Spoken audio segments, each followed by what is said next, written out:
Good morning, जय Hind. I am Rahul और welcome on my channel.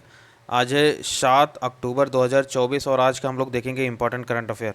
पहला करंट अफेयर है इंटरनेशनल एनर्जी एजेंसी। ये न्यूज़ में बना हुआ है, ठीक है, इसलिए इंपॉर्टेंट हो जाता है। ये कई सारे रिपोर्ट जारी करता है, वो रिपोर्ट पूछा जाता है, ठीक है, इसका हेडक्वार्टर पूछा जाता है और इसके कई क्वेश्चन इससे आते हैं, ठीक है। तो देखते हैं। बेसिकली ये ऑटोनोमस इंटर गवर्नमेंटल ऑर्गेनाइजेशन है, ठीक है, यानी कि सरकारों का। और बेसिकली ये ओईसीडी के अंतर्गत काम करता है। ओईसीडी क्या है? Organisation for the economic cooperation and development framework, ठीक है। तो इसका हेडक्वार्टर पेरिस हो जाता है, ठीक है।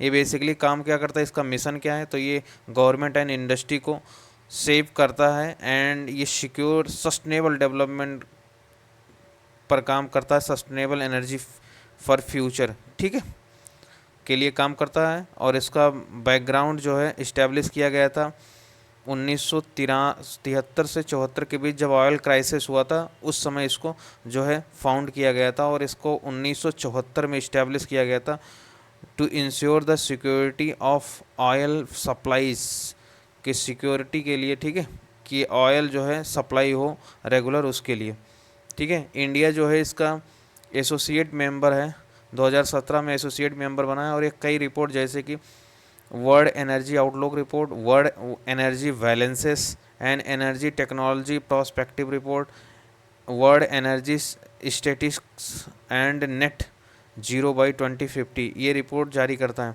ठीक है। आगे देखते हैं। दूसरा करंट अफेयर है साइंटिस्ट ने जो है मेड सम नोटेबल डिस्कवरीज किया है। किसके बारे में?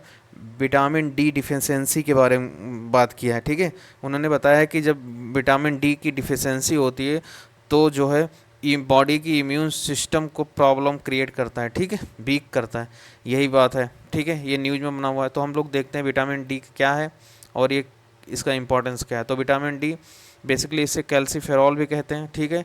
ये बेसिकली फैट सोलुबल विटामिन है और ये naturally present in the few goods, कई सारे फूड्स में ये पाया जाता है, ठीक है, जो हम लोग सब लेते हैं, खाना खाते हैं, उसमें पाया जाता है।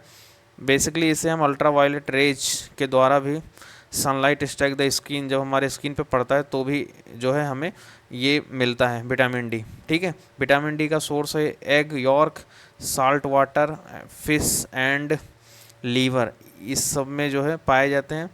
और ये इम्पोर्टेंस क्यों है, इम्पोर्टेंट क्यों है? तो बेसिकली ये प्रमोट करता है calcium absorption and help the maintain the adequate level of the calcium and phosphorus. Calcium और फास्फोरस को मेंटेन करने में शरीर में जो है मदद करता है, ठीक है। ये हेल्दी बोन्स बनाता है और दांत अच्छे बनाता है, ठीक है।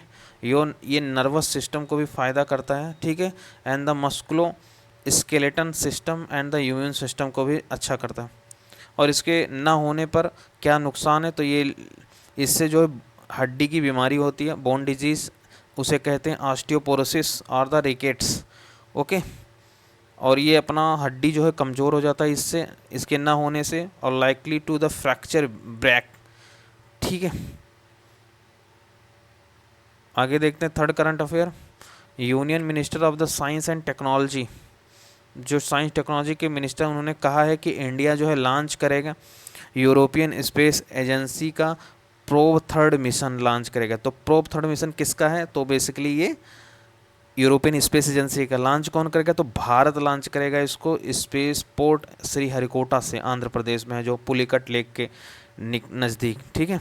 तो ये प्रोबा थर्ड मिशन क्या है? तो बेसिकली ये यूरोपीय स्पेस एजेंसी का फर्स्ट मिशन है to dedicated to precisions formation flying, ठीक है। ये फॉर्मेशन फ्लाइंग करने वाला है, जैसे formation flying between the two satellite to create an artificial eclipse बनाएगा, ठीक है। और ये revealing the new view of the sun faint corona, corona के एक नए जो सूर्य का कोरोना है बाहरी एरिया, उसके बारे में ये नया व्यू देगा, चित्र देगा, ठीक है। आगे बढ़ते हैं। नेक्स्ट है कॉमन कैट स्नेक पाया गया है कहाँ पे? Valmiki tiger reserve. ये कहाँ है? वेस्ट चंपारण, बिहार में, ठीक है। तो ये शिवालिक रेंज पे हिमालय के पार्ट है, तो यहाँ पे जो पाया जाएगा, वैसे ये बेसिकली साउथ एशिया में पाया जाता है, लेकिन इस जो टाइगर रिजर्व है यहाँ पहली बार पाया गया है, ठीक है। ये रेयर फैंग्ड स्नेक इंडेमिक है, ठीक है। ये अपने साउथ एशिया में पाया जाता है। आगे बढ़ते हैं। इंटरनेशनल सोलर अलायंस होस्ट करेंगे 7वां सेशंस, कहाँ पे होगा? ये भारत में होगा। इसके भारत जो है प्रेसिडेंट इलेक्ट हुआ है, ठीक है, और 2024 से 2026 के लिए, और फ्रांस जो है वाइस प्रेसिडेंट इलेक्ट हुआ है। ओके, आगे देखते हैं आईएसए के बारे में, यानी कि इंटरनेशनल सोलर अलायंस के बारे में। तो बेसिकली ये ग्लोबल इंटर गवर्नमेंटल ऑर्गेनाइजेशन है, इसका हेडक्वार्टर इंडिया के गुरुग्राम हरियाणा में है, ठीक है, तो ये ध्यान रखना। इसका काम क्या है? To advance the solar power adoptions for the carbon neutral future, ठीक है। ये बेसिकली इस्टेब्लिश किया गया था COP 21 पेरिस में, जब 2015 में हुआ था उस समय, ठीक है। इसके 103 मेंबर हैं और 117 सिग्नेटरीज कंट्रीज हैं, ठीक है। 101वां मेंबर जो है नेपाल बना है, तो ये पूछा जा सकता है, तो ये ध्यान रखना 101वां मेंबर जो है नेपाल बना है। ISA assembly basically apex decision making body, represent the each member country and make decision regarding the implementation of the IFA's framework, ठीक है, उसको फुलफिल करेंगे। आगे बढ़ते हैं। नेक्स्ट है एशिया पैसिफिक क्लाइमेट रिपोर्ट, जो है इसको एडीबी ने रिलीज़ किया है, तो ध्यान रखना Asia Pacific climate report ADB यानी कि एशियन डेवलपमेंट बैंक ने रिलीज़ किया है। तो बेसिकली एडीबी जो है 1966 में इस्टेब्लिश किया गया था, ठीक है। ये सपोर्ट करता है प्रोजेक्ट को डेवलपिंग मेंबर कंट्रीज़ के, ठीक है, जो विकासशील हैं वहाँ पे create the economic and development impact, तो इंफ्रास्ट्रक्चर के लिए बेसिकली काम करता है, ठीक है। इसके 69 मेंबर हैं भारत को मिलाकर, और इसमें जो है एशिया के सभी और बाहर के भी कुछ मेंबर हैं, ठीक है। इसके लार्जेस्ट स्टेक होल्डर जो है शेयर होल्डर जापान और यूएसए हैं। इसका हेडक्वार्टर मनीला में है, तो ये सब फैक्ट जो है हमें पता होना चाहिए। आगे देखते हैं IUCN रेड लिस्ट जो है, क्योंकि न्यूज़ में बना हुआ है, क्योंकि IUCN जो है अपना 60वां एनिवर्सरी मना रहा है, ठीक है।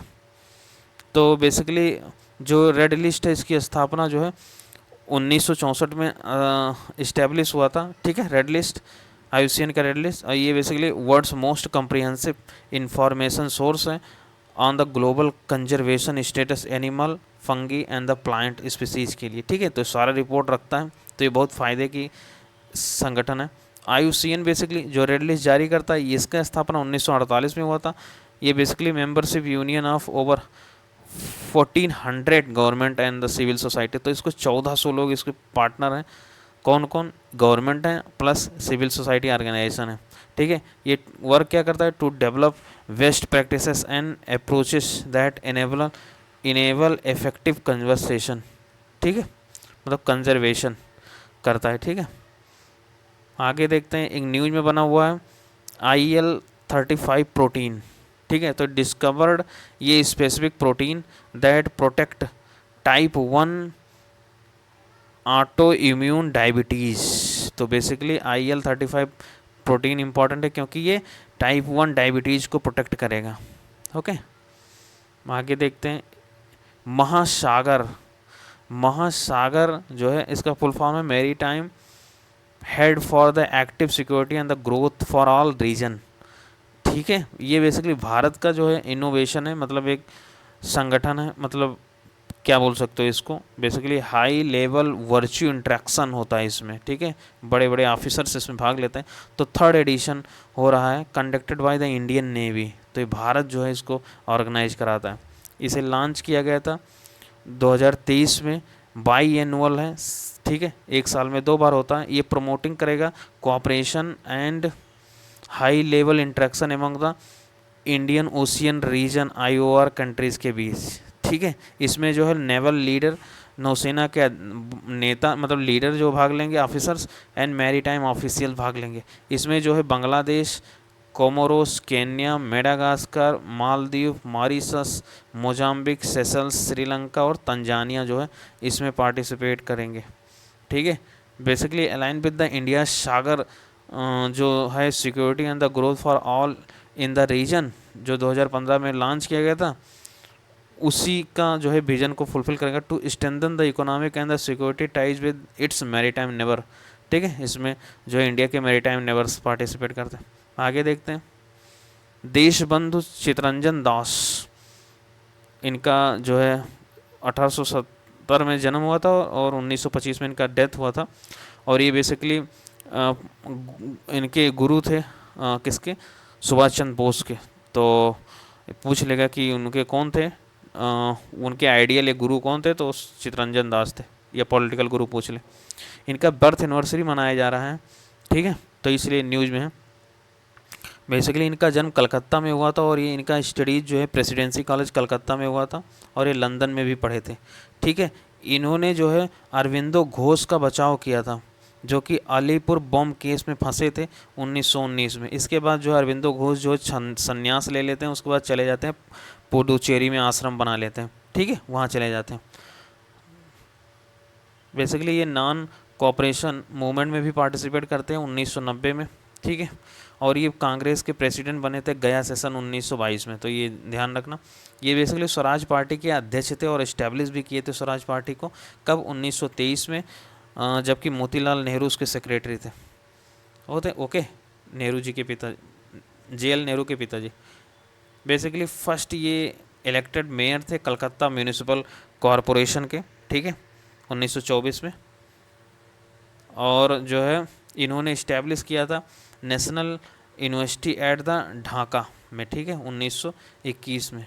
इन्होंने जो है फॉरवर्ड नाम का न्यूज़पेपर निकाला, बाद में इसे लिबर्टी नाम पड़ गया, और उसको सुभाष चंद्र बोस जो है इसके एडिटर थे। इनका बुक है India for the Indians and freedom through the disobedience. Okay, आगे देखते हैं कुछ वन लाइनर करंट अफेयर। तो नागालैंड गवर्नमेंट जो है वो मेलूरी नाम की 17वां जिला अपना बनाई है, तो पूछ लेगा कि मेलूरी जिला किसने बनाया है, तो नागालैंड गवर्नमेंट ने। अगला है fine Meta nearly 15 million over the collection of the users data. Meta जो उसकी पेरेंट कंपनी है फेसबुक की और व्हाट्सएप की, उस पर जो है $15 मिलियन का फाइन ठोका गया, किसके द्वारा, साउथ कोरिया के द्वारा। नेक्स्ट है भारत की Kannada short film sunflowers were the first ones know. ये जो है शॉर्ट फिल्म है, और इसे जो है 2025 के लिए ऑस्कर के लिए चुना गया है, ठीक है। अगला देखते हैं, NTPC एंड ONGC ने पार्टिसिपेट किया to form the joint venture company JVC for the purpose. तो इनका पर्पज क्या है, तो basically for the renewable and the new energy initiative के लिए। डोनाल्ड ट्रम्प जो है फिर से चुने गए हैं, पहले 45वें राष्ट्रपति बन चुके थे, बीच में जॉय बाइडेन, उसके बाद जो है फिर जीत गए हैं चुनाव, ठीक है, कमला हैरिस को हरा के। तो ये 47वें प्रेसिडेंट फिर बने हैं। इनकी पार्टी का नाम है रिपब्लिकन पार्टी। ओके, आगे देखते हैं, ओशियन समिट इंडिया होस्ट करने जा रहा है, ठीक है। तो ये ध्यान रखना कि 2024 में ओशियन समिट किसने होस्ट किया, तो इंडिया ने होस्ट किया। Okay then, thank you very much. Next मिलते हैं 8 अक्टूबर के करंट अफेयर में।